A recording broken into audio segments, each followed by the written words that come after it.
अब सबसे पहले जो चीज हम डिस्कस करने चाह रहे हैं वो है explanation of deviation from the ideal behaviour. पिछली बार हमने डिविएशन पढ़ी कि आइडियल बिहेवियर से डिविएशन कैसे होती है। आज हम उसकी एक्सप्लेनेशन पढ़ेंगे कि वो डिविएशन क्यों होती है। तो हमारे पास है explanation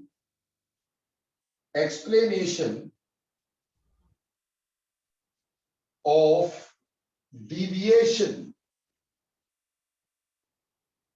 from ideal behavior. Explanation of deviation from ideal behavior. ठीक, आइडियल बिहेवियर से जो डिविएशन है उसकी एक्सप्लेनेशन कैसे होती है। सी बच्चों, हमने पिछली बार एक ग्राफ पढ़ा था। हमने इस ग्राफ में क्या पढ़ा था? ये ग्राफ जो था, that graph was between Z, that is compressibility factor, and pressure P. ये ग्राफ हमने पढ़ा था Z कंप्रेसिबिलिटी फैक्टर और प्रेशर P का। ये Z की वैल्यू 0 है, यहां Z की वैल्यू 1 है, यहां Z की वैल्यू 2 है, एंड सो ऑन। देखो प्यारे बच्चों, Z की वैल्यू जो 1 है ये आइडियल गैसेस के लिए होती है, जैसे कि हमने पढ़ा था कि this was for ideal gases. Ideal gases के लिए Z की वैल्यू 1 हुआ करती है, जैसे कि आपने ये पढ़ लिया था कि Z जो होता है वो PV बाय nRT होता है, और इसको फॉर आइडियल गैसेस इसकी वैल्यू 1 होगी क्योंकि PV nRT के बराबर होता है। और Z को हम लोग बोलते थे कंप्रेसिबिलिटी फैक्टर, कंप्रेसिबिलिटी फैक्टर, क्योंकि हमें यह बताता था कि कोई गैस कितनी कंप्रेसिबल है।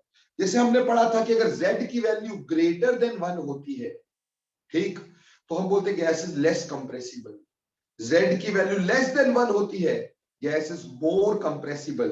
So as it gives us the idea of compressibility of gas, hence it is called as compressibility factor. लेकिन हमने ये पाया था कि रियल गैसेस के लिए पहले हमारे पास Z की वैल्यू 1 होती है, फिर ये नेगेटिव में जाती है और ग्रेजुअली ये इंक्रीज करके पॉजिटिव डिविएशन देता है।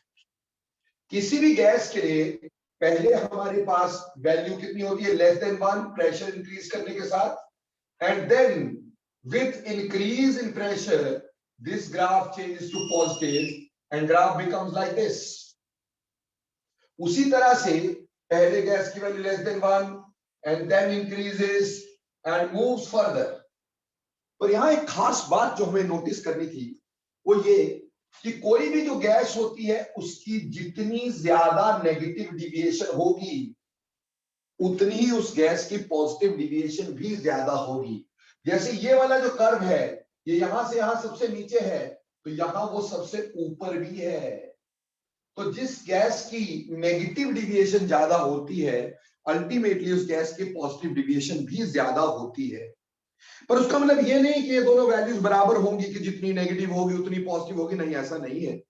सिर्फ कहने का मतलब ये है कि किसी गैस की अगर नेगेटिव डिविएशन ज्यादा है तो पॉजिटिव डिविएशन भी उसकी ज्यादा होती है। पर हमें ये एक्सप्लेन करना है इसमें कि ऐसा क्यों होता है कि ये ग्राफ 1 से शुरू होता है, फिर नेगेटिव डिविएशन, फिर वही गैस पॉजिटिव डिविएशन क्यों शो करती है। ठीक, क्योंकि हम यहां प्रेशर का इफेक्ट देख रहे हैं, तो पहले इफेक्ट ऑफ प्रेशर की बात करेंगे। Effect of pressure, effect of pressure, देखो बेटे सबसे पहले बात करेंगे एट लो प्रेशर। बेटे जब प्रेशर बहुत लो है, वेरी लो कह सकते हैं, तो at very low pressure molecules of gas are far apart. Molecules of gas are far apart. Far apart. Molecule एक दूसरे से बहुत दूर होते हैं। बेटे जब मॉलिक्यूल एक दूसरे से बहुत दूर होंगे तो क्या उनमें कोई अट्रैक्शन होगी? उनमें कोई अट्रैक्शन नहीं होगी क्योंकि मॉलिक्यूल बहुत दूर है।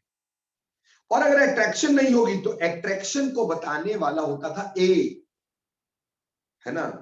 तो मॉलिक्यूल जब दूर होंगे तो a is very small, a is very small. क्यों? क्योंकि ए क्या होता था बेटे? ए होता था van der Waal constant which measures the force of attraction.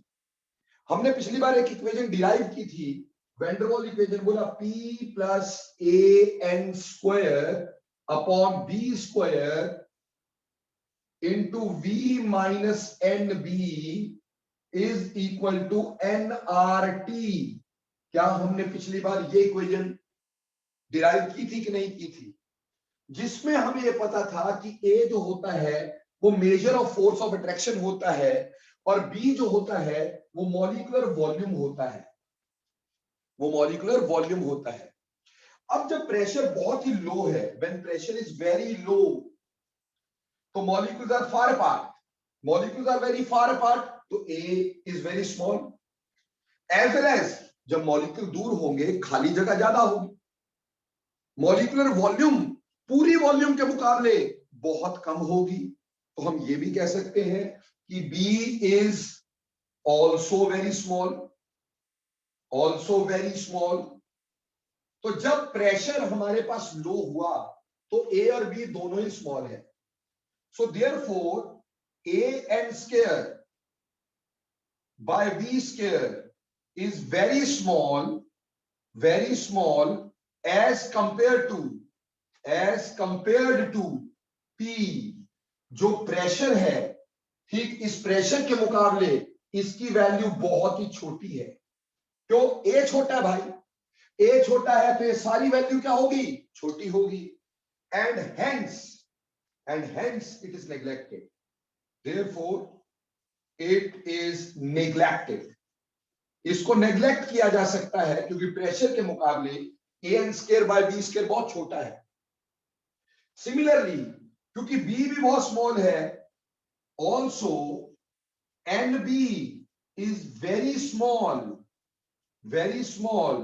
As compared to capital b. इस वॉल्यूम के मुकाबले मॉलिक्यूलर वॉल्यूम बहुत छोटा है, क्योंकि गैस के मॉलिक्यूल बहुत दूर है बच्चों, इसलिए मॉलिक्यूलर वॉल्यूम बहुत छोटा है। सो एनवी भी बहुत स्मॉल होगा, therefore can also be neglected.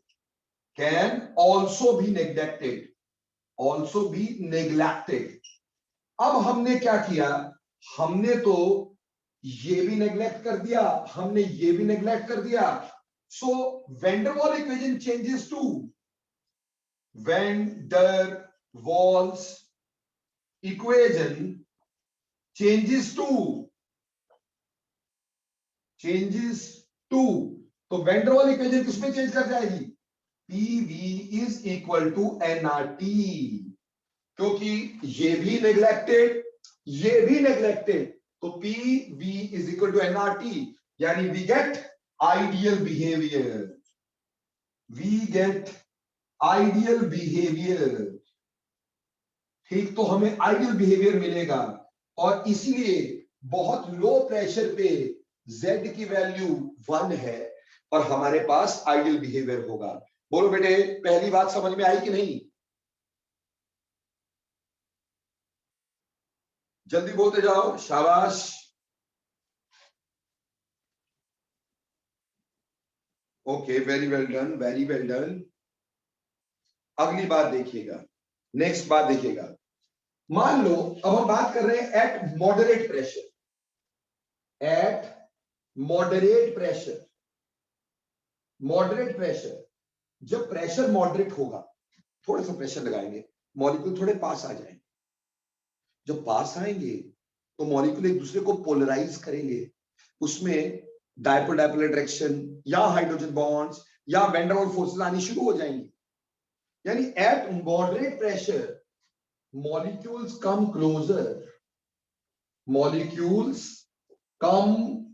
closer, and molecular attractions are formed,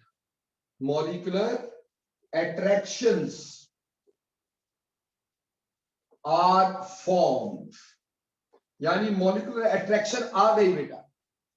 अगर मॉलिक्यूलर अट्रैक्शन आ गई, ए की वैल्यू बन गई, so A can not be neglected now.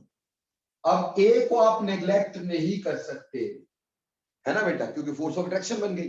बेटा जब मॉलिक्यूल पास आएंगे, आपने देखो केमिकल बॉन्डिंग में बेटे van der Waals force of attraction पढ़ी थी ना, कि जब मॉलिक्यूल पास आते हैं अगर तो उसमें डायपोल है तो डायपोल डायपोल अट्रैक्शन हो जाता है, अदरवाइज पास आने से एक डायपोल दूसरे डायपोल को क्रिएट कर देता है, और या फिर इंस्टेंटेनियस डायपोल इंड्यूस डायपोल बन जाता है। यानी पास आने से ही तो van der Waals force of attraction बनती है। तो जब मॉलिक्यूल थोड़े पास आए तो ए बनना शुरू हो गया, उसको नेग्लेक्ट नहीं कर सकते। पर अभी मॉलिक्यूल इतने पास नहीं आए हैं कि उसके बीच के एम्प्टी स्पेस बिल्कुल खत्म हो जाए, उसके बीच में अभी काफी एम्प्टी स्पेस है, थोड़ी सी अट्रैक्शन बनी है, but b is still small, but b is still small, क्योंकि अभी भी मॉलिक्यूल बहुत पास नहीं है, still small, and hence NB is less as compared to V, as compared to V, therefore neglected। अब हमने क्या किया, अब हमने NB को तो नेग्लेक्ट कर दिया, यानी हमने ये पार्ट तो नेग्लेक्ट कर दिया, ठीक है जी। क्यों? क्योंकि अभी मॉलिक्यूल दूर है भाई, बहुत पास नहीं आए हैं, पर अट्रैक्शन बननी शुरू हो गई है, इसको नेग्लेक्ट नहीं किया। तो van der Waals equation changes to, van der Waals equation changes to van der Waals equation changes to P plus AN square by V square into V, NB तो नेग्लेक्ट हो गया, सिर्फ V रह गया, is equal to NRT, ठीक है जी।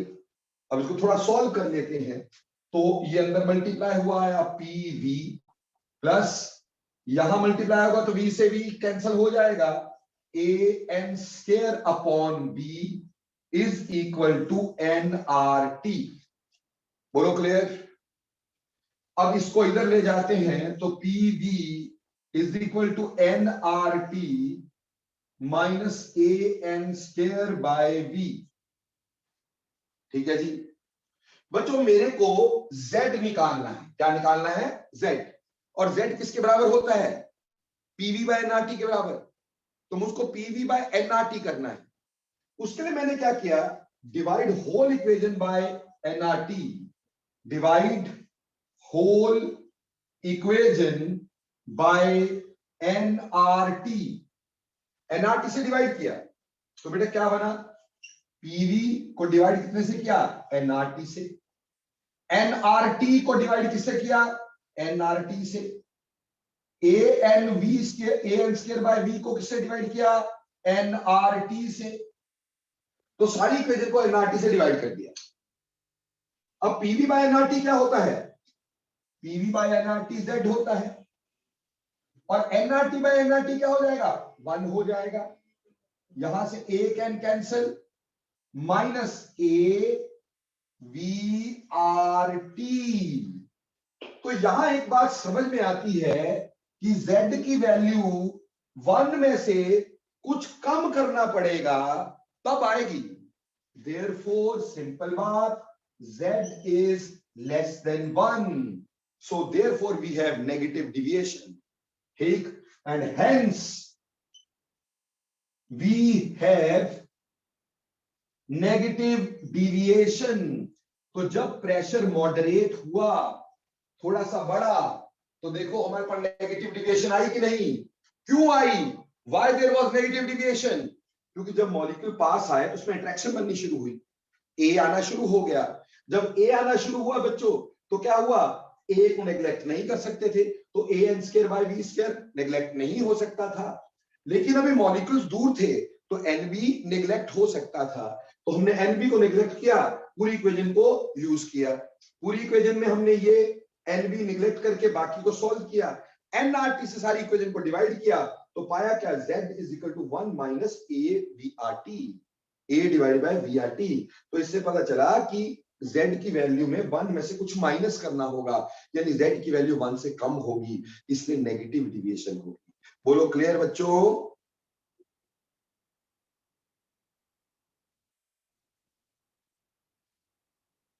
Very nice, very nice. Now बेटे अब बात करते हैं एट हाई प्रेशर। जब प्रेशर बहुत हाई होगा तो क्या होगा? देखो बेटे, जब प्रेशर बहुत हाई होगा, molecules will come very close to each other, है ना भाई? क्या होगा? Molecules will come very close to each other. Molecule एक दूसरे के बहुत पास आ जाएंगे। बेटा जब मॉलिक्यूल पास आएंगे तो ऑब्वियसली ये एक मॉलिक्यूल था, ये दूसरा मॉलिक्यूल था। अब मॉलिक्यूल तो इलेक्ट्रॉन कंटेन करेंगे, है ना भाई? जब इलेक्ट्रॉन इलेक्ट्रॉन सामने आएंगे तो इनमें रिपल्शन होगी कि नहीं होगी भाई? ऑब्वियसली अब रिपल्शन फोर्सेस भी आ जाएंगी, क्योंकि पहले तो इलेक्ट्रॉन इलेक्ट्रॉन के पास आएंगे ना, so there will be repulsions also. तो रिपल्सिव फोर्सेस बिकम्स प्रीडोमिनेंट। यहां पे क्या हो जाएगा? Molecule will come very close to each other and repulsive forces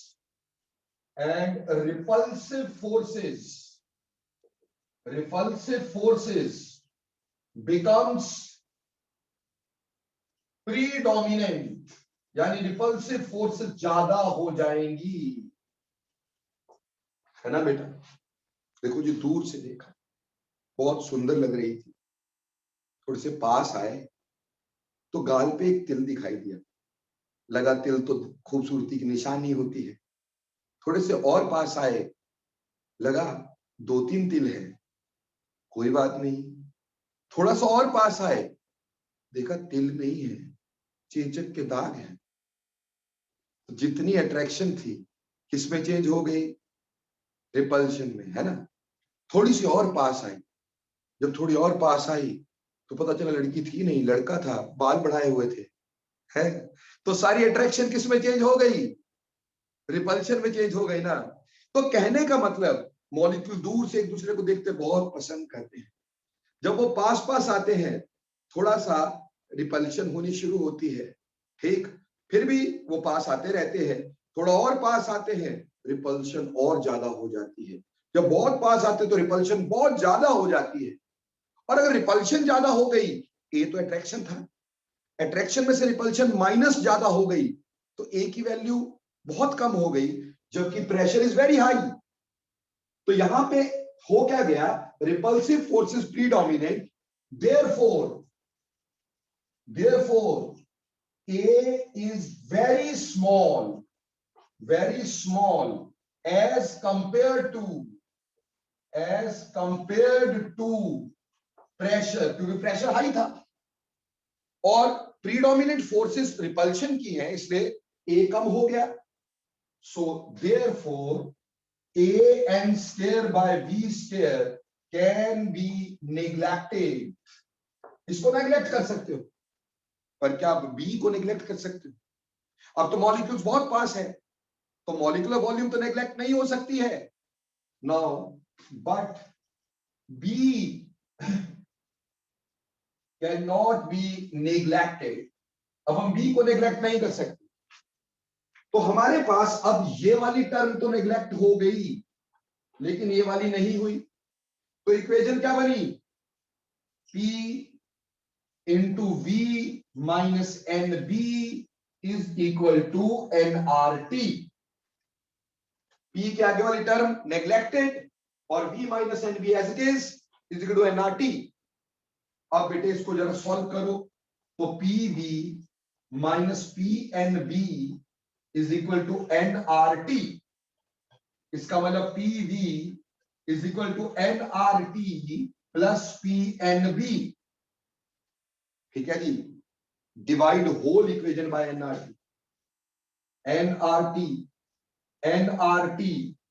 nRT सारी इक्वेशन को nRT से डिवाइड किया, तो PV बाय nRT क्या आ गया? Z। nRT बाय nRT क्या आ गया? 1। Plus PB by NRT, n से एन कैंसल, तो पीबी अपॉन आरटी। इसका मतलब जेड की वैल्यू में 1 में कुछ प्लस करना पड़ेगा, तो हाई प्रेशर पे जेड की वैल्यू जो होगी 1 में कुछ प्लस करके आएगी। इसका मतलब ये हो गया कि Z is greater than 1। Now Z is greater than 1, so we have positive deviation, इसलिए हमारे पास पॉजिटिव डिविएशन हो जाया करती है। तो हाई प्रेशर पे रिपल्सिव फोर्सेस के प्रीडोमिनेंट हो जाने के कारण ए की वैल्यू बहुत छोटी हो जाती है, जिसको हम a n square by b square को नेग्लेक्ट कर देते हैं as compare to total pressure. और इस वजह से बेटे हमारे पास जब सॉल्व करते हो जेड की वैल्यू 1 से ज्यादा रहती है, इसलिए वही गैस जो पहले नेगेटिव डिविएशन शो कर रही थी, वही गैस हाई प्रेशर पे पॉजिटिव डिविएशन शो करने लगती है। तो बेटा 3 केस थे जब प्रेशर बहुत लो था, मॉलिक्यूल दूर दूर थे, ना ए था ना बी था, तो ए वाली टर्म भी नेग्लेक्टेड, बी वाली टर्म भी नेग्लेक्टेड, तो हमारे पास ए वाली भी खत्म, बी वाली भी खत्म, तो P V equal to NRT ideal gas हो गई। और हमने पढ़ा था आइडियल गैस तब होती है जब मॉलिक्यूल दूर होते हैं, तब प्रेशर लो होता है, तो ए भी नेग्लेक्टेड, बी भी नेग्लेक्टेड। लेकिन जब आपका प्रेशर थोड़ा सा बढ़ा, अट्रैक्शन आनी शुरू हुई, लेकिन अभी मॉलिक्यूल दूर थे, तो b can be neglected but a can not be neglected. तो ए को नेग्लेक्ट नहीं कर रहे हैं, तो हमारे पास इस तरह सॉल्व करके समझ में आ रहा है जेड की वैल्यू 1 से कम होगी, नेगेटिव डिविएशन होगी।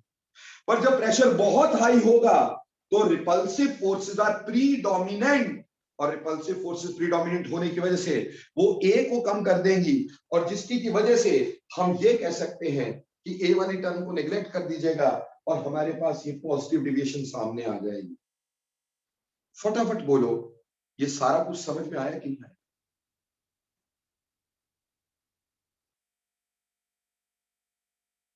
वेरी गुड, बहुत बढ़िया, बहुत अच्छी बात है बेटा। हाँ सी, एक बात हमने पढ़ी थी कि हाइड्रोजन और हीलियम जो होता है ना, हाइड्रोजन हीलियम में हमेशा पॉजिटिव डिविएशन होती है, उसमें कभी नेगेटिव डिविएशन होती ही नहीं है। हाइड्रोजन और हीलियम में हमेशा पॉजिटिव डिविएशन होती है। बेटा इसको मिटा दूं, तो हमारे पास क्वेश्चन ये बन गया कि hydrogen helium always show positive deviation.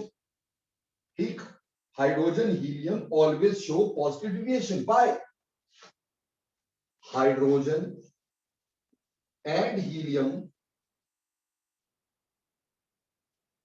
always show positive deviation,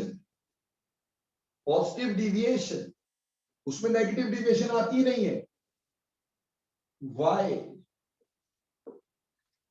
देखो बेटे, नेगेटिव डिविएशन क्यों आती थी, आपने भी लिखा था कि अगर अट्रैक्शन फोर्सेस बन जाएं, यानी ए हो जाए, अट्रैक्शन फोर्सेस बने तभी नेगेटिव डिविएशन आती है। अब बेटे वेंड्रेबल फोर्सेस जो होती थी, याद करिए वो किसकी वजह से बनती थी? बेटा वो बनती थी पोलराइजेशन की वजह से, कि हमारे मॉलिक्यूल पोलराइज होते थे, पॉजिटिव नेगेटिव बन जाता था, तो अट्रैक्शन हुआ करती थी, है ना बेटा?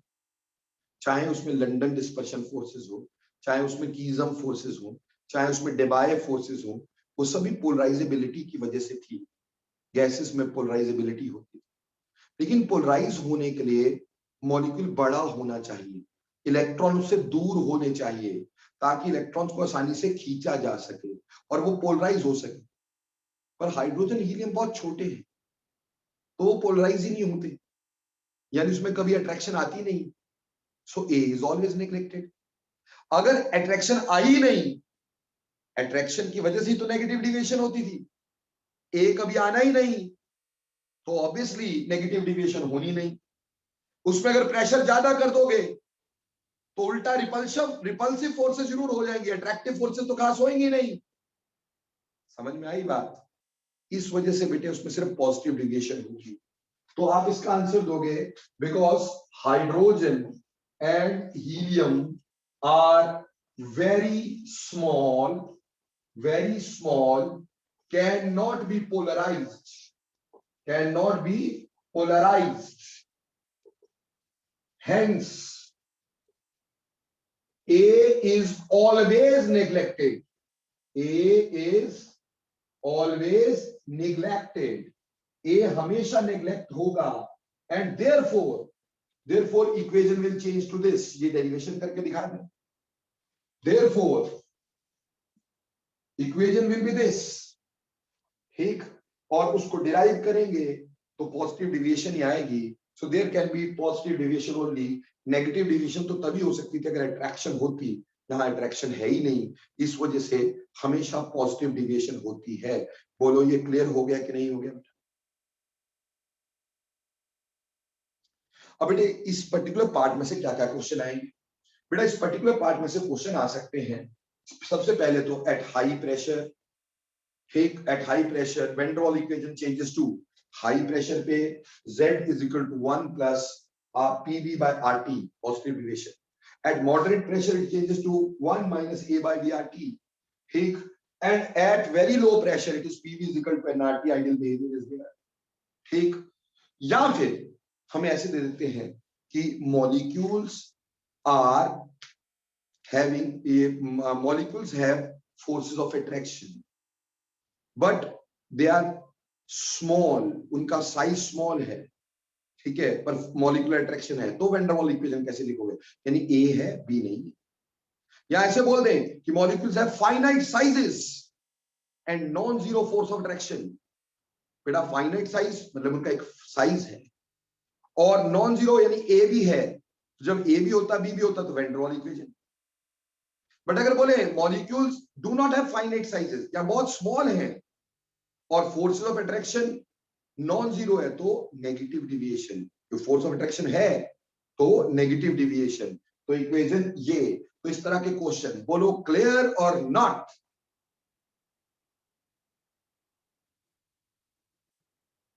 Okay, very well done. Now ये तो देखो बेटा कंपटीशन का क्वेश्चन थे कि इक्वेशन किसमें चेंज होगी, कैसे चेंज होगी, एक्सप्लेनेशन थी इसकी. लेकिन अब जो क्वेश्चन करवाने जा रहा हूं ये बेटे +1 में 102% will be asked in your papers. Whatever is there ये आपको 102% पूछा जाएगा. तो इसको मिटा दूं बच्चे? Should I wipe this out?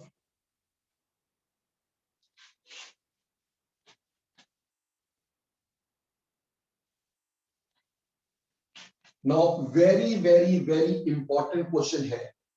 +1 में हर बार आना है.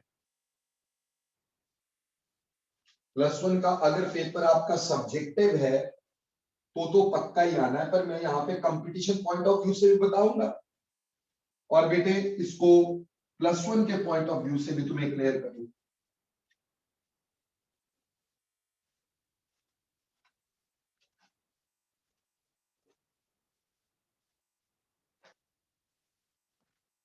चलिए हम यहां पे बात कर रहे हैं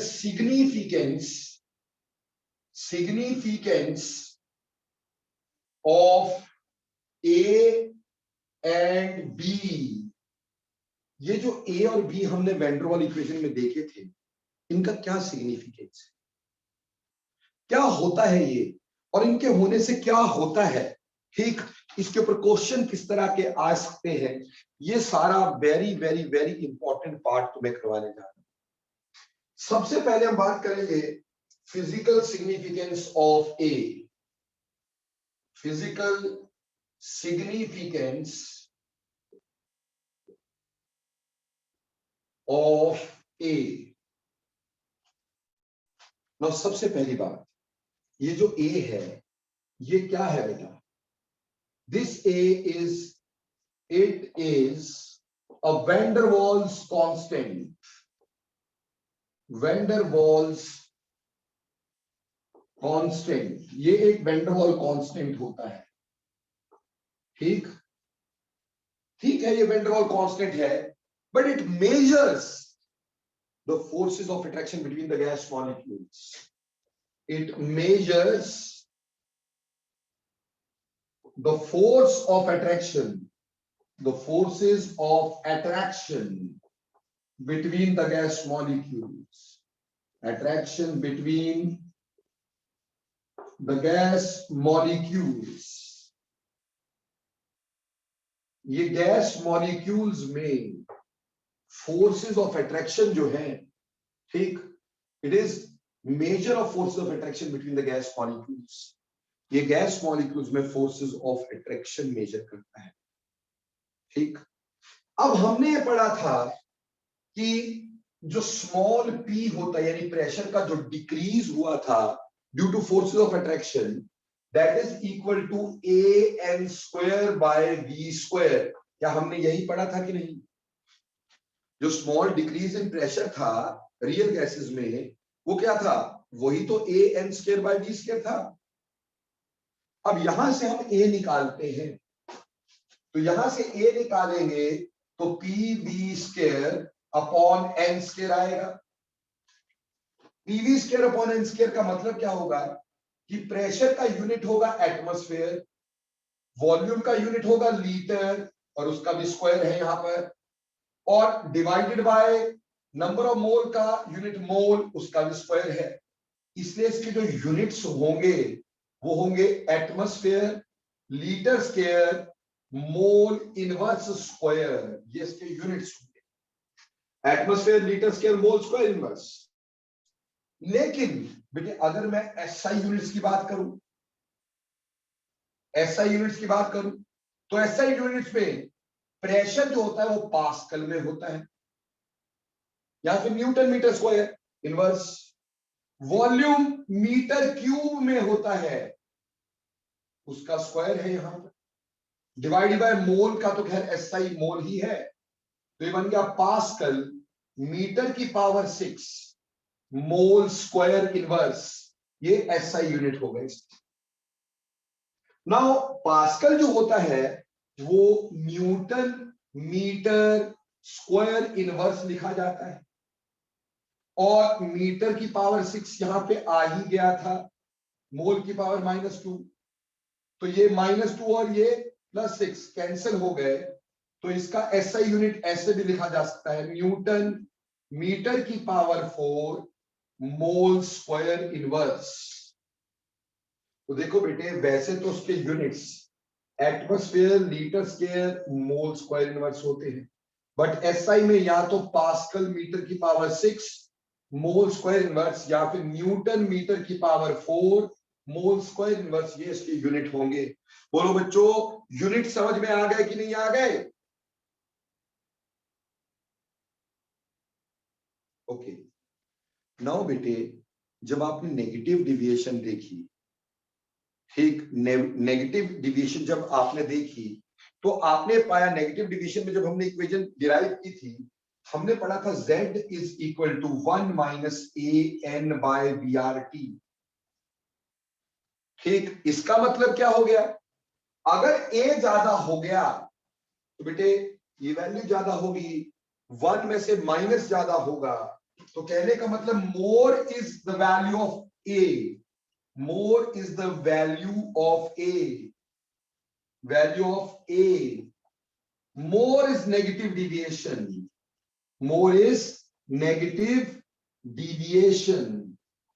ठीक, जितनी वैल्यू ऑफ a ज्यादा होगी बेटे, ये वैल्यू उतनी बड़ी होगी और उतनी नेगेटिव डिविएशन होगी. तो a जितनी ज्यादा उतनी नेगेटिव डिविएशन ज्यादा, ये क्लियर होना चाहिए. बोलो क्लियर और नॉट? दूसरी बात, ए जो है वो फोर्स ऑफ अट्रैक्शन है. अगर गैस मॉलिक्यूल्स में फोर्स ऑफ अट्रैक्शन ज्यादा हुई तो मॉलिक्यूल एक दूसरे को पकड़ेंगे, मॉलिक्यूल एक दूसरे को पकड़ेंगे तो मॉलिक्यूल पास आएंगे, पास आने की वजह से गैस की लिक्विडिफिकेशन आसान हो जाएगी. तो अगली बात क्या आएगी? More is the value of A, more easily gas can be liquefied, more easily gas can be liquefied. उतनी आसानी से गैस को लिक्विफाई किया जा सकता है जितना A ज्यादा होगा, गैस को लिक्विफाई करना उतना आसान होगा. बेटा ये A van der Waals forces है, एक तरह से उसी का मेजर है. और वैन डेर वाल्स फोर्सेस हम कैसे देखते हैं, किसका ए ज्यादा है? अगर मुझे देखना है ए ज्यादा, कैसे देखूंगा मैं? देखो बेटे, फॉर ए अगर ए देखना है, ठीक, तो सबसे पहले देखेंगे हाइड्रोजन बॉन्ड, किसमें हाइड्रोजन बॉन्ड बन सकता है, किसमें हाइड्रोजन बॉन्ड बन सकता है? जैसे कि अमोनिया में बन सकता है, जैसे कि HF में बन सकता है, तो इनके ए काफी हाई है।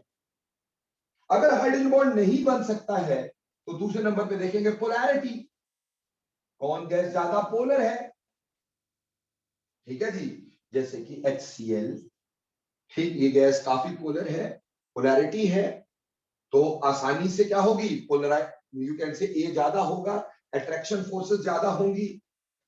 अगर पोलैरिटी नहीं, नॉन पोलर है, तो नॉन पोलर में सरफेस एरिया देखते हैं, ज्यादा सरफेस एरिया यानी साइज ज्यादा, उतनी तो फोर्स ऑफ अट्रैक्शन ज्यादा, क्योंकि वो उतनी आसानी से पोलराइज होगा। उसके लिए पहले देख लेते हैं मॉलिक्यूलर मास।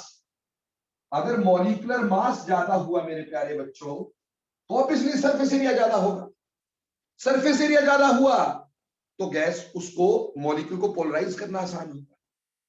अगर पोलराइज करना आसान हुआ तो ऑटोमेटिकली उसमें डायपोल आसानी से बनेंगे, डायपोल आसानी से बनेंगे तो उसका ए ज्यादा होगा, ए ज्यादा होगा तो नेगेटिव डिविएशन ज्यादा होगी, या गैस को लिक्विफाई करना इजी होगा। अब अगर मॉलिक्यूलर मास बराबर हो जाए, जैसे अगर कोई आइसोमर हो, मॉलिक्यूलर मास बराबर हो, तो फिर क्या देखते हैं, सरफेस एरिया, सरफेस एरिया, जिसका सरफेस एरिया ज्यादा उसका ए ज्यादा। तो बेटा सबसे पहले देखना किसमें हाइड्रोजन बॉन्डिंग है, हाइड्रोजन बॉन्डिंग के बाद पोलैरिटी देख लेना, पोलैरिटी के बाद मॉलिक्यूलर मास देख लेना, उसके बाद सरफेस एरिया देख लेना। जैसे इस पे क्वेश्चन बताता हूं, देखो बेटा हमें क्वेश्चन दिया गया, हमें ग्राफ दे दिया गया, ये ग्राफ था, और ग्राफ था Z का विद P। हमें पता था कि ये हमारे पास आइडियल गैस की वैल्यू है, Z की वैल्यू अगर स्ट्रेट लाइन 1 पर है, ये 0, ये 1, ये 2, तो ये आइडियल गैस है।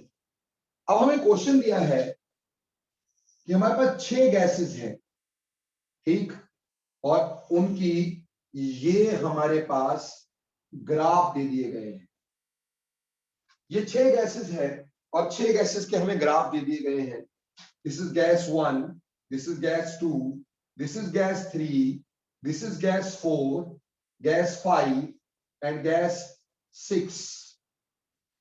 और ये 6 गैसेस कौन कौन सी हैं हमें दे दिया गया, हाइड्रोजन, हीलियम, ठीक, अमोनिया, ठीक, और हमें दे दिया HCl, ठीक, फिर दे दिया एन ब्यूटेन, और फिर दे दिया आइसोब्यूटेन।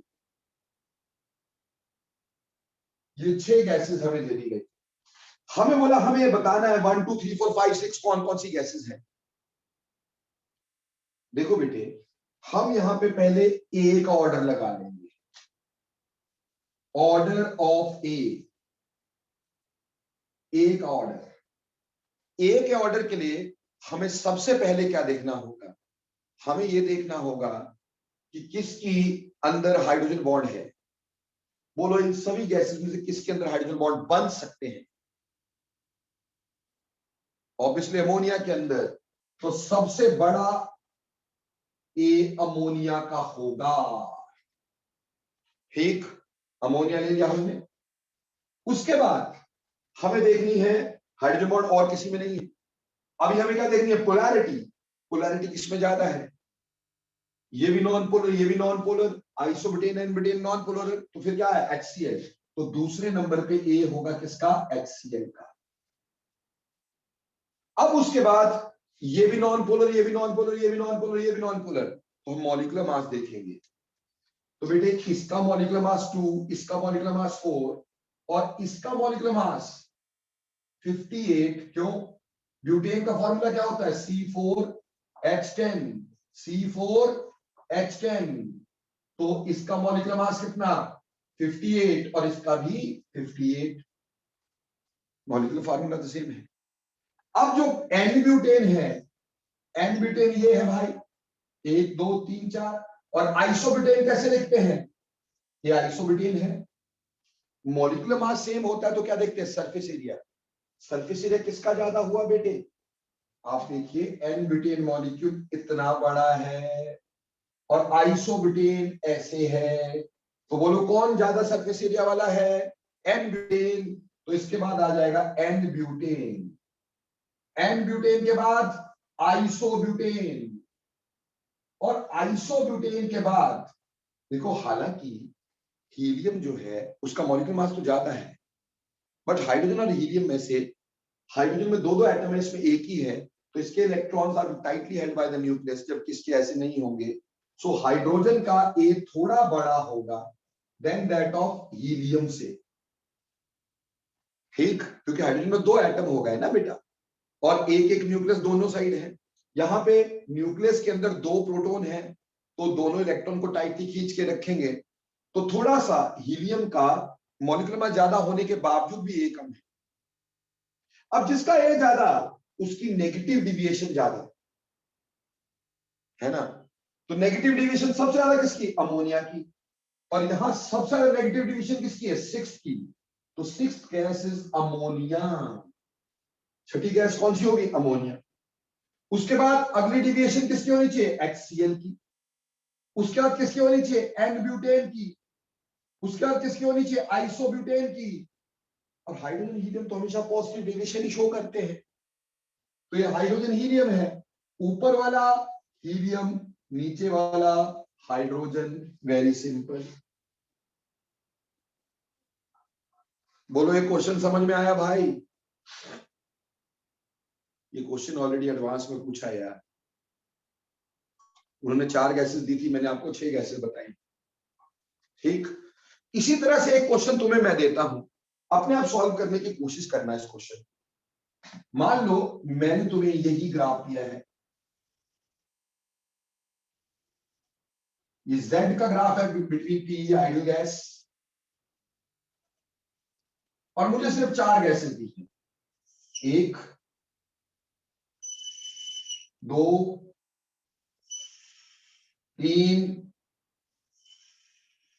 4, ठीक है जी। ये बोला ये A है, ये B है, ये C है, ये D है, ठीक है जी। और हमसे बोला गैसेस हमारे पास है हाइड्रोजन, कार्बन डाइऑक्साइड या हाइड्रोजन, मीथेन, HCl और HF। चलो फटाफट से बता दो मेरे को कौन कौन सी गैस कौन कौन सी है।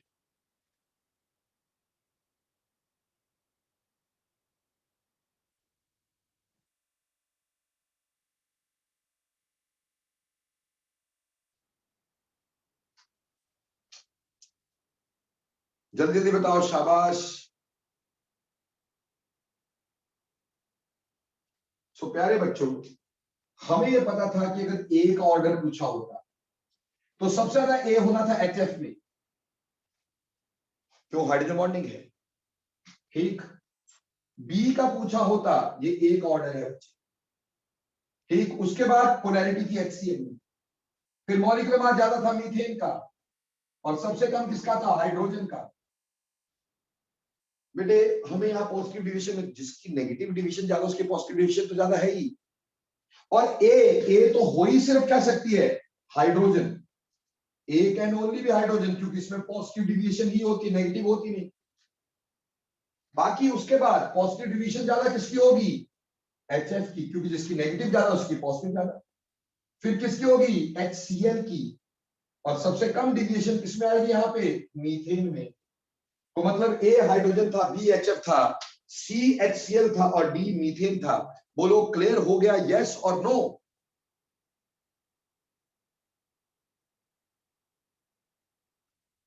ओके, पर क्वेश्चन यही नहीं था मेरे बेटा, यहां पे एक ऑर्डर भी पूछ सकते हैं, ऐसे ग्राफिकली भी पूछ सकते हैं।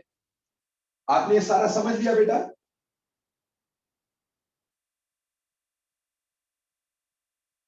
ये मिटा दूं, अगला क्वेश्चन देखिएगा, अगला क्वेश्चन बेटे, नेक्स्ट क्वेश्चन हमारे को इसमें यह भी पूछा जा सकता है। जो नेक्स्ट क्वेश्चन है वो हमें ये भी पूछा जा सकता है, ध्यान दीजिएगा प्लीज। हमें बोला arrange in the order of, arrange in the order of ease of liquefaction, arrange in the order of ease of liquefaction। आपने ease of liquefaction liquefaction एक ही बात होती है, लिखने में liquefaction आता है, बोलने में liquefaction बोलते हैं इसको। हमें पहला दे दिया HF, HCl, HBr, HI, ये पहला दे दिया। दूसरा दे दिया helium, neon, argon, krypton, xenon. एक तीसरा दे दिया कार्बन डाइऑक्साइड, ठीक, और साथ में दे दिया अमोनिया, मीथेन, हाइड्रोजन। ठीक है जी, अलग अलग ऑर्डर्स हैं। देखो बेटे, सबसे पहले हम देखेंगे ए जिसका ज्यादा उसकी ईज ऑफ लिक्विडेशन ज्यादा। ए के लिए क्या देखेंगे? हाइड्रोजन बॉन्ड नहीं। क्या यहां पे कहीं हाइड्रोजन बॉन्ड है? ऑब्वियसली इसमें HF में हाइड्रोजन बॉन्ड है, तो सबसे ज्यादा AHF का होगा। अब इनमें किसी में हाइड्रोजन बॉन्ड नहीं, पर सारे पोलर हैं।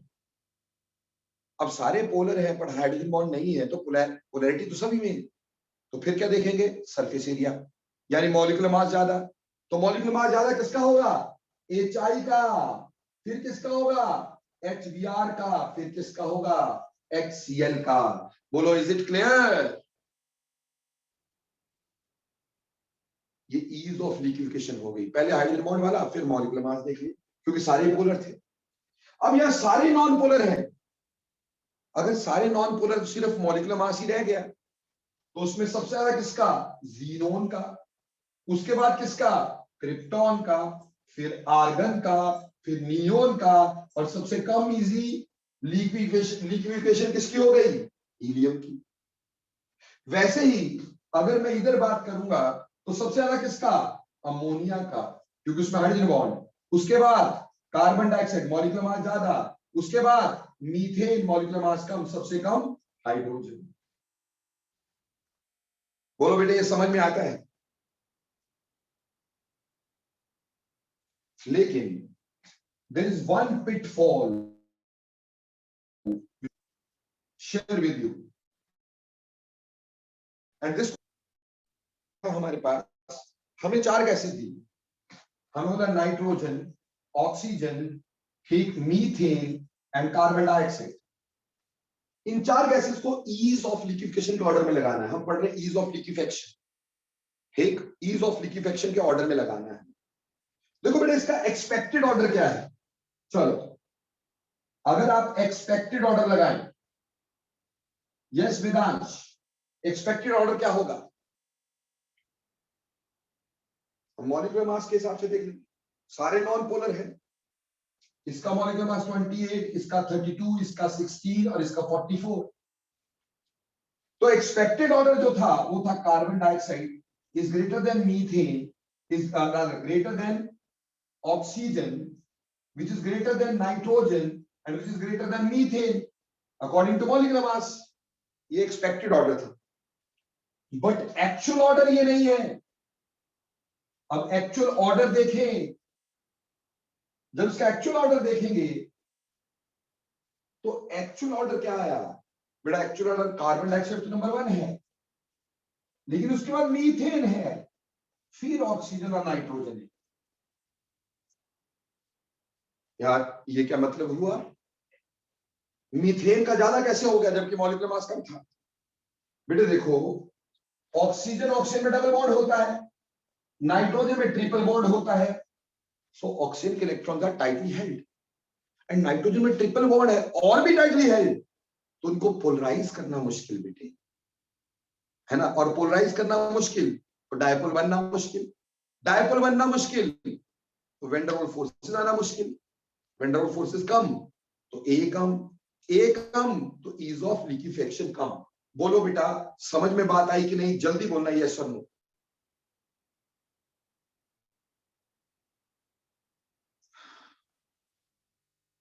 ओके प्यारे बच्चों, अभी चलते हैं थोड़ा सा आगे।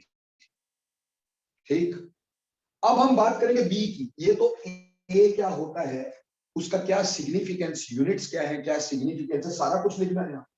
ठीक, और कहां उसके क्वेश्चन आएंगे, किस तरह के क्वेश्चन आएंगे, वो तीनों तरह के क्वेश्चन, ग्राफिकल क्वेश्चन, ए का ऑर्डर, ईज ऑफ लिक्विफेक्शन, वो सारा मैंने क्लियर कर दिया। नाउ अगली बात आती है फिजिकल सिग्निफिकेंस ऑफ बी। अब हम डिस्कस करेंगे physical significance of b. B की फिजिकल सिग्निफिकेंस,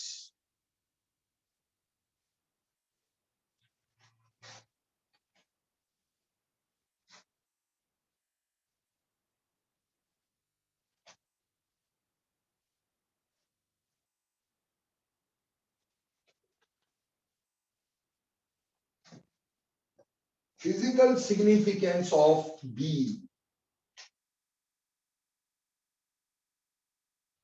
ठीक है जी, नो बी क्या होता है, देखो बेटे बी जो होता है, it is another van der Waal constant, another van der Waals constant, ये एक और वैन डर वाल कांस्टेंट है।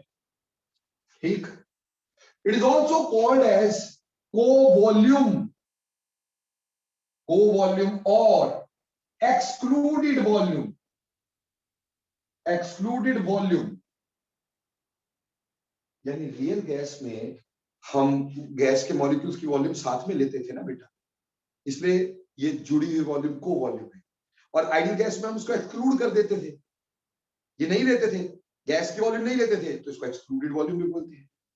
सो it is called as covolume और excluded volume. It measures the size of gas molecules, measure the size of gas molecules. एक तरह से gas molecule का size होता है, और अगर साइज मेजर होगा बेटा उससे तो वॉल्यूम निकलेगा। तो it is the measure of molecular volume of gas, measure of molecular volume of gas, volume of gas, ये गैस के वॉल्यूम का मेजर है, मॉलिक्यूलर वॉल्यूम का मेजर है। बट याद रखिए, it is not equal to the volume of gas molecules, it is actually 4 times the volume of gas molecules. It is 4 times the volume of gas molecules. ये gas molecule की volume से 4 times है। It is not actually equal to molecular volume. It is 4 times the actual volume. Now, बेटे हमने पढ़ा था during correction कि small volume V, जो कि गैस मॉलिक्यूल्स की वॉल्यूम हम मान के चले थे, उसको NV के बराबर माना था। बोलो माना था कि नहीं माना था? V was equal to NV। तो यहां से B निकालोगे, B आएगा V अपॉन N। अगर V अपॉन N आया तो इसका यूनिट क्या आया बच्चों? लीटर बाय मोल, यानी यूनिट हो गया लीटर पर मोल, यूनिट हो गया लीटर पर मोल। और अगर बेटे इसका SI यूनिट देखा जाए, SI यूनिट, तो वॉल्यूम लिया जाता है मीटर क्यूब में एंड मोल इनवर्स, तो SI unit metre cube mole inverse होगा। ठीक, नाउ B क्या है? देखो बेटे हमने पढ़ा था, जो पॉजिटिव डिविएशन वाला था ना, क्या पढ़ा था? Z is equal to 1 plus PB upon RT, तो पढ़े थे कि नहीं? तो अगर B ज्यादा हो गया तो 1 में ऐड ज्यादा होगा, कहने का मतलब पॉजिटिव डिविएशन ज्यादा होगी। So more is B, more is positive deviation. जितना B ज्यादा, पॉजिटिव डिविएशन उतनी ज्यादा।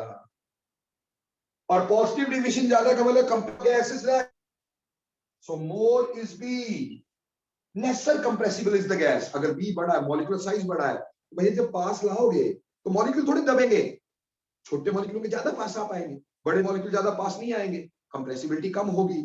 तो कहने का मतलब more is b, lesser is compressibility of gas, compressibility of gas, gas की कंप्रेसिबिलिटी उतनी कम। More is b, lesser is compressibility of the gas. बोलो इज इट क्लियर और नॉट? बोलो इज इट क्लियर और not?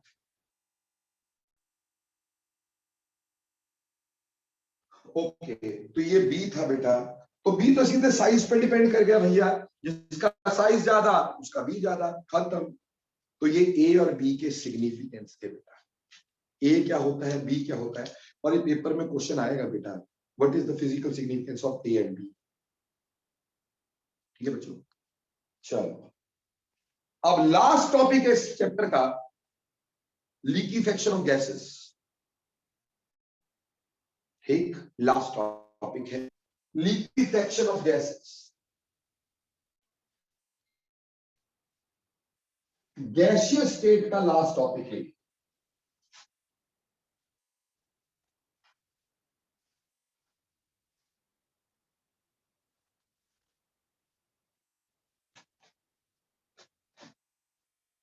liquefaction of gases, liquefaction of gases। बड़ा liquefaction बोलो, liquefaction बोलो, एक ही बात होती है। ठीक बेटे, इसके लिए एक साइंटिस्ट होता था एंड्रयू। एंड्रयू ने अपना एक ग्राफ प्लॉट किया लिक्विफेक्शन के दौरान। ये ग्राफ कैसा था, थोड़ा सा समझने की करेंगे कोशिश।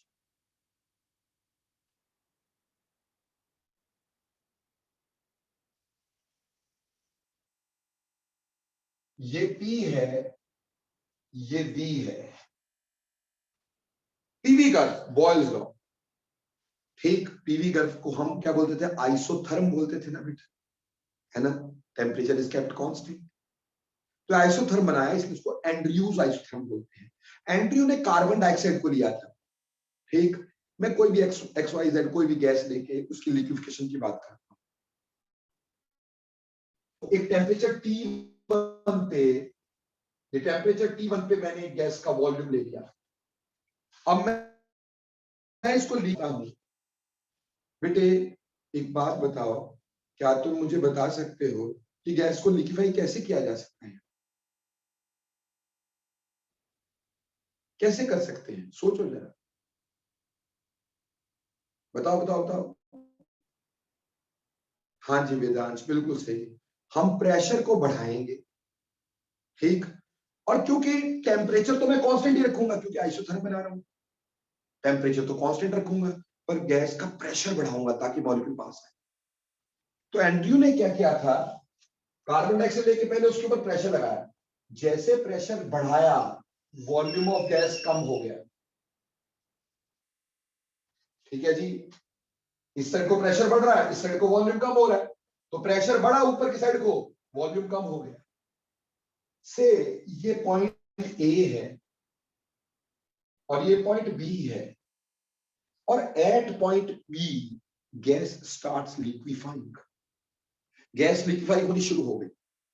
अब जिस प्रेशर पे गैस लिक्विफाई होनी शुरू होगी, सारी गैस उसी प्रेशर पे लिक्विफाई हो जाएगी। पर जब गैस लिक्विड में कन्वर्ट होगी, उसका वॉल्यूम में बहुत ज्यादा चेंज आएगा। प्रेशर उतना ही रहेगा, लेकिन वॉल्यूम का चेंज बहुत आएगा। तो एकदम से उसी प्रेशर पे काफी ज्यादा वॉल्यूम डिक्रीज हो जाएगा। प्रेशर वही रहेगा, वॉल्यूम डिक्रीज होके यहां पर आ गया। ठीक है बच्चे, इस बी से सी के बीच में क्या हो रहा है, गैस इज लिक्विफाइंग। गैस लिक्विफाई हो रही है, उसमें गैस भी है और लिक्विड भी है, क्योंकि कुछ गैस लिक्विफाई हो रही है धीरे धीरे, और सी पे आके सारी गैस लिक्विफाई हो गई। लिक्विफाई हो गई। अब एंड्रयू ने प्रेशर फिर लगाया, पर हम जानते हैं ना कि गैसेस को तो बहुत कंप्रेस किया जा सकता है। क्या लिक्विड्स को उतना कंप्रेस किया जा सकता है? नहीं ना, लिक्विड उतने कंप्रेस नहीं होंगे, इसलिए लिक्विड की कंप्रेसिबिलिटी कम होगी, तो प्रेशर तो बहुत बढ़ेगा, लेकिन कंप्रेशन यानी वॉल्यूम का कम डिक्रीज होना वो कम होगा। तो बेटा ये पॉइंट बी ले लिया। अब एक बात समझो जरा, ए से बी तक हमारे पास क्या था? गैस थी जो लिक्विफाई होने लगी थी, जिसके ऊपर प्रेशर लगा रहे थे। बी से सी क्या था? Biface. What do you mean by biface? यानी यहां पे लिक्विड भी था और यहां पे गैस भी थी, दोनों अलग अलग थे और वो लिक्विफाई हो रही थी गैस। और सी से डी क्या रह गया? अभी सी पे तो लिक्विड बन गया, अब ये सारा कुछ लिक्विड है। तो आपने क्या देखा कि जब गैस पे प्रेशर लगाया, प्रेशर लगाने से गैस का वॉल्यूम कम हुआ, ठीक, और बी पॉइंट पे वो लिक्विफाई होने लगी, तो बी पॉइंट पे वॉल्यूम कम हुआ इनटू लिक्विड। तो इस पर्टिकुलर पॉइंट में हमारे पास क्या आया बेटे? बाईफेस आया, ठीक। और उसके बाद हमने प्रेशर तो बेटे बढ़ाया, प्रेशर तो बढ़ाया, लेकिन liquids are very less compressible, तो कंप्रेसिबिलिटी कम थी, वॉल्यूम का चेंज कम हुआ। बोलो बेटे समझ में आया कि नहीं आया? अब मैं तुम्हें एक बात दिखाता हूं। क्या आपको ये बॉटल दिख रही है? क्या इस बॉटल के अंदर आपको पानी और एयर दोनों दिख रही है? क्या आप पहचान सकते हो कहां पानी है, कहां वाटर है, रादर कहां एयर है? तो इसमें बाई फेस हमें दिखाई दे रहा है ना बेटा? इससे नीचे नीचे लिक्विड, ऊपर गैस, ये मेनिस्कस है ना बेटा? तो आराम से हमें दिखाई दे रहा था। अब हमने क्या किया, क्योंकि इसमें बाईफेस था मेनिस्कस पे, मेनिस्कस पे क्या है? बाईफेस, लिक्विड भी है गैस भी है, तो हमें दिखाई दे रहा है। अब मान लो मैंने टेम्परेचर T1 बढ़ाया, T1 को टेम्परेचर T2 कर दिया, वॉल्यूम उतना ही रखा, ये टेम्परेचर T2 हो गया। बेटा अगर उतने वॉल्यूम रखेंगे, टेम्परेचर बढ़ाएंगे तो प्रेशर बढ़ेगा कि नहीं? मॉन्टिन्स लॉ।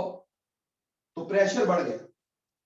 अब मैं गैस को लिक्विफाई करने लगा, फिर से मैंने प्रेशर लगाया, प्रेशर लगाते लगाते इस पर्टिकुलर पॉइंट पर गैस लिक्विफाई होनी शुरू हुई, एकदम से वो लिक्विड बन गई और फिर ये लिक्विड आ गया। यानी again this was gas, this was biphase and this was liquid.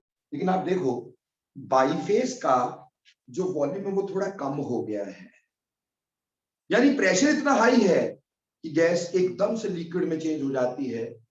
तो पहले ही प्रेशर हाई है तो उसका वॉल्यूम तो कम ही रहेगा, ठीक। इस वजह से जो बाईफेस वाला पॉइंट है वो थोड़ा छोटा हो गया है। बोलो क्लियर होता है कि नहीं होता है? अब टेम्परेचर मान लो T3 ले लेते हैं और बढ़ा देते हैं टेम्परेचर, ये टेम्परेचर T3 है। अब मैंने इसमें प्रेशर लगाया, pressure is already very high, एकदम से गैस किस में चेंज हो गई? लिक्विड में। अब यहां पे गैस तो है, बाईफेस है ही नहीं, और उसके बाद लिक्विड है। अब एक बात मेरे को बताओ, ध्यान से देखना और बताना मुझे बेटे, क्या इस बॉटल में बता सकते हो कि इसमें लिक्विड है, गैस है, बाईफेस है? This is liquid, this is biphase, this is gas, isn't it? अब देखना 2 मिनट,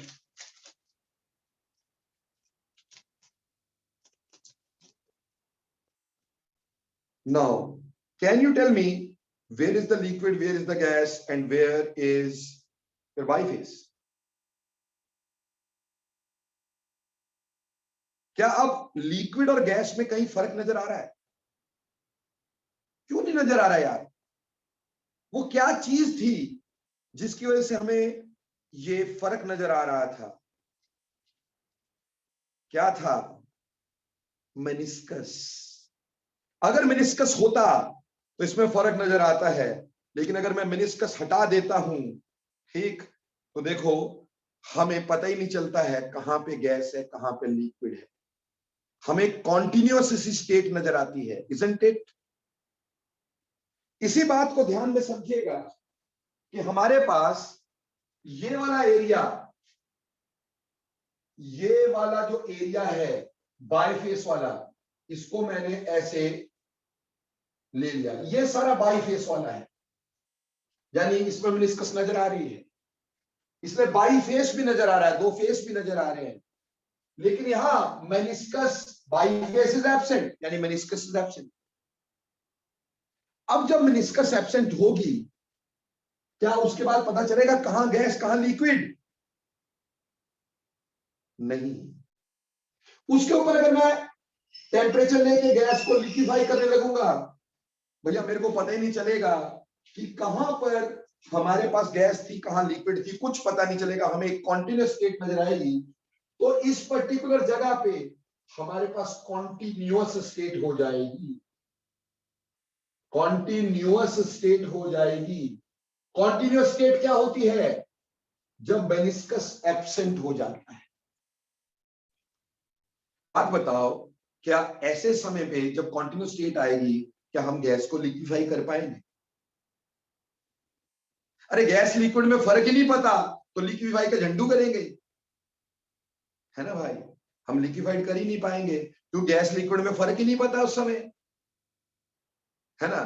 तो gas can never be liquefied. तो gas can be liquefied under this temperature. इसके नीचे नीचे जहां जहां बाईफेस है वहां तो गैस को लिक्विफाई किया जा सकता है, पर इसके ऊपर एक कॉन्टिन्यूअस स्टेट है जहां मेनिस्कस एब्सेंट है, वहां गैस को लिक्विफाई नहीं किया जा सकता, वो एक कॉन्टिन्यूअस स्टेट है। तो इस टेम्परेचर को हम लोग बोलते हैं क्रिटिकल टेम्परेचर टीसी। क्या बोलते हैं? Critical temperature TC. तो बेटा क्रिटिकल टेम्परेचर क्या होता है? क्रिटिकल टेम्परेचर क्या होता है बेटा? क्रिटिकल टेम्परेचर होता है temperature above which gas can never be liquefied however high pressure is applied. So critical temperature is the temperature above which gas can never be liquefied however high pressure is applied.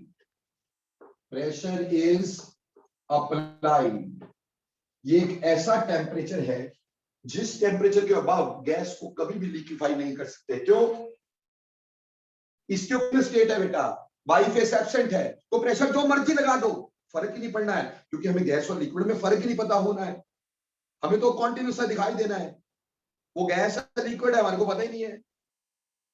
So critical temperature is the temperature above which gas can never be liquefied however high pressure is applied. बोलो clear? तो जो critical temperature होता है उसको लिखते हैं 8A/27 RB। ये इसका फॉर्मूला होता है which can be derived, जिसको आप डिराइव कर सकते हैं बहुत इजीली, बट अभी डिराइव की जरूरत नहीं है। तो critical temperature is the temperature above which gas can never be liquefied however high pressure is applied. पर बेटा क्रिटिकल टेम्परेचर या उससे नीचे तो हम गैस को लिक्विफाई कर सकते हैं, क्रिटिकल टेम्परेचर में भी कर सकते हैं, पर क्रिटिकल टेम्परेचर पे कुछ प्रेशर तो लगाना पड़ेगा। तो इस टेम्परेचर पे ये प्रेशर मैंने लगाया to liquefy a gas which is called as critical pressure. So what is critical pressure? Critical pressure क्या होता है? देखो बेटा क्रिटिकल प्रेशर होता है pressure applied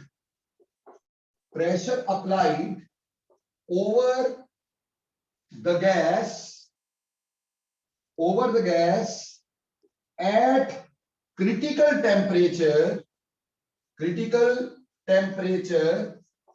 to liquefy the gas, to liquefy the gas, gas के ऊपर कितना प्रेशर लगाएं क्रिटिकल टेम्परेचर पर। क्रिटिकल टेम्परेचर नीचे तो कम ही लगेगा, क्रिटिकल प्रेशर के ऊपर जो मर्जी, क्रिटिकल टेम्परेचर के ऊपर जो मर्जी लगाते रहो, कोई फायदा नहीं। लेकिन क्रिटिकल टेम्परेचर पे कितना प्रेशर लगाऊं ताकि गैस लिक्विफाई हो जाए, उसको क्रिटिकल प्रेशर बोलते हैं। तो उसको लिखा पीसी, क्या लिखा? पीसी। और पीसी हमारे पास क्या आ गया? A/27B², A/27B², ये पीसी हो गया भाई। कि क्रिटिकल टेम्परेचर से नीचे गैस को लिक्विफाई करना है, कम से कम ये प्रेशर चाहिए। क्रिटिकल टेम्परेचर पे कम से कम ये प्रेशर चाहिए। क्रिटिकल टेम्परेचर के ऊपर तो होनी नहीं, क्रिटिकल टेम्परेचर पे ये प्रेशर चाहिए, उससे नीचे तो प्रेशर कुछ और कम हो सकता। नाउ क्रिटिकल टेम्परेचर पे जब वो गैस थी, तो गैस थी, उसका अगर 1 मोल था तो वो 1 मोल कुछ वॉल्यूम घेरता होगा, उसको क्रिटिकल वॉल्यूम बोलते हैं। तो क्रिटिकल वॉल्यूम क्या हो गया? क्रिटिकल वॉल्यूम क्या हो गया बेटा? क्रिटिकल वॉल्यूम हो गया volume occupied by, volume occupied by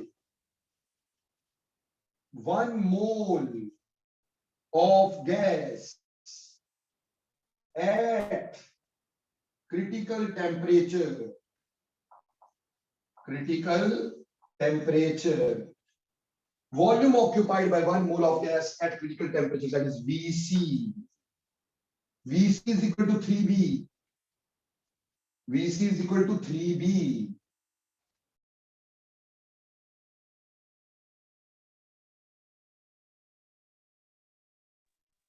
सबसे पहले critical temperature above which gas can never be liquefied however high pressure is applied, तो critical temperature हो गया। फिर critical pressure applied over the gas at critical temperature to liquefy a gas, and then critical volume occupied by 1 mole of gas at critical temperature is called as critical volume. जैसा कि आपको पता है, ये होता था Z होता था PV अपॉन nRT, जिसको कंप्रेसिबिलिटी कांस्टेंट बोलते हैं। अब मैं यहां बोलूंगा ZC, क्रिटिकल कंप्रेसिबिलिटी कांस्टेंट।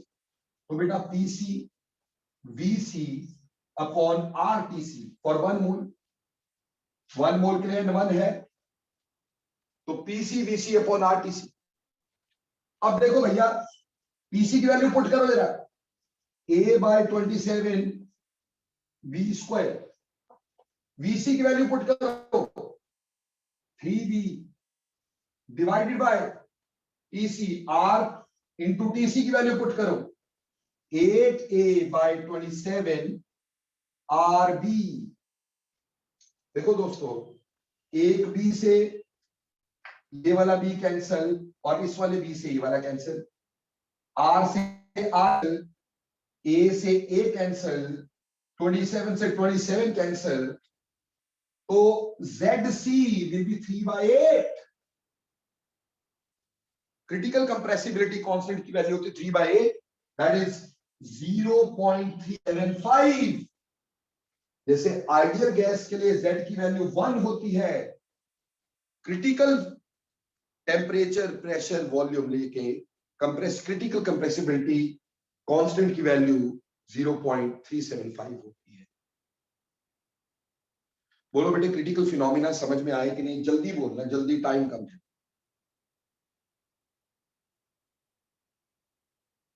और लिक्विफिकेशन समझ में आ गई? नाउ इस पे क्वेश्चन कैसा बनेगा, ध्यान दो। हमें बोलेंगे at 250 kelvin and 1.5 atmosphere which gas can be liquefied। ठीक, हमें क्या किया गया? हमें 3 गैसेस दे दी गई है, हमें कंडीशन दी गई है 250 केल्विन एंड 1.5 एटमॉस्फेयर, ठीक, और हमें गैस दे दी है 3। गैस A जिसका क्रिटिकल टेम्परेचर -100 डिग्री सेल्सियस है और क्रिटिकल प्रेशर वो 1.7 एटमॉस्फेयर है। ठीक है जी। गैस बी जिसका क्रिटिकल टेम्परेचर -20 डिग्री है और क्रिटिकल प्रेशर 1.8 एटमॉस्फेयर है। गैस सी जिसका क्रिटिकल टेम्परेचर 20 डिग्री सेल्सियस है और क्रिटिकल प्रेशर 1 एटमॉस्फेयर है। अब बोला कौन सी गैस लिक्विफाई होगी? कंडीशंस हमें ये दे रखी हैं। देखो बेटे, पहली बात, इस डिग्री सेल्सियस को केल्विन में कन्वर्ट करो तो 173 केल्विन हो गया। ठीक, ये 253 केल्विन हो गया और ये 293 केल्विन हो गया। ठीक है जी। अब सबसे पहले तो अपन क्रिटिकल टेम्परेचर को देखें। हमारे पास इसका क्रिटिकल टेम्परेचर 173 है, तो अगर टेम्परेचर 173 से ऊपर गया तो गैस लिक्विफाई होएगी नहीं, जो मर्जी कर। बेटे, यहां का टेम्परेचर 250 है जबकि क्रिटिकल टेम्परेचर 173 है। ये टेम्परेचर इससे अबव है, तो क्रिटिकल टेम्परेचर से अबव गैस कभी लिक्विफाई नहीं होती। तो इसमें कांटा लग गया कि ये लिक्विफाई नहीं होगी क्योंकि यहां टेम्परेचर क्रिटिकल टेम्परेचर से अबव है। क्लियर? जल्दी बोलो, क्लियर और नॉट?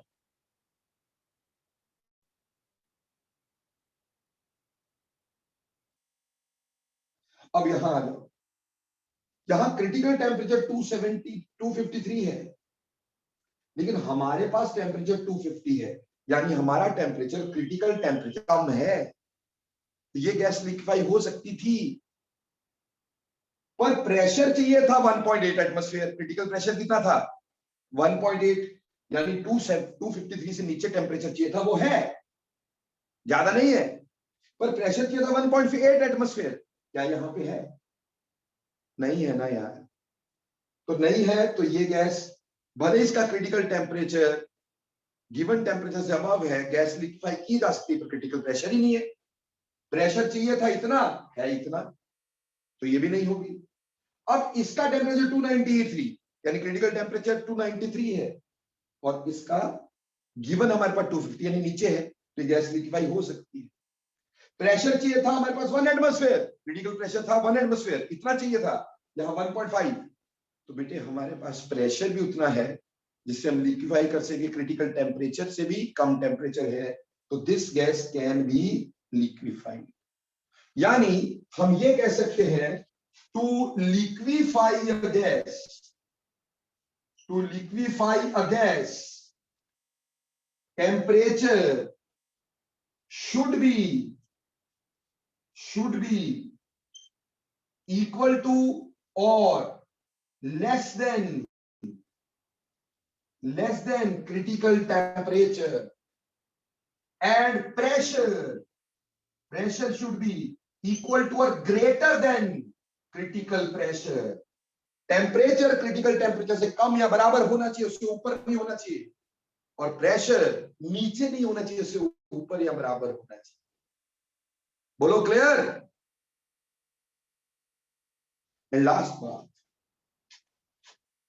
अगर आपको पूछा जाए कौन सी गैस होगी और हमें ए बी दे दिया गया हो, a b force of attraction and b, तो याद रखना कि ए बाय बी की ratio is directly proportional to critical temperature. ये देखो, ए बाय बी की ratio is directly proportional to critical temperature. तो more is a by b, more is critical temperature, more easily gas can be liquefied. जितना critical temperature ज्यादा होगा, हमें उतनी range मिलेगी उसको लिक्विफाई करने के लिए। तो more is critical temperature, more is critical temperature, more easily gas can be liquefied, gas can be liquefied. ठीक, so critical temperature is directly proportional to A by B की रेशो। तो अगर A और B दिया हो तो A by B की ratio देखो, क्रिटिकल टेम्परेचर ज्यादा होगा जिसका A by B ज्यादा होगा, और उससे उसकी लिक्विफिकेशन आसान होगी। बेटे आज का लेक्चर क्लियर हो गया? बहुत इंपॉर्टेंट टॉपिक, सारा कुछ ही बहुत इंपॉर्टेंट था। कंपटीशन पॉइंट ऑफ व्यू से आज का लेक्चर सबसे इंपॉर्टेंट। So any how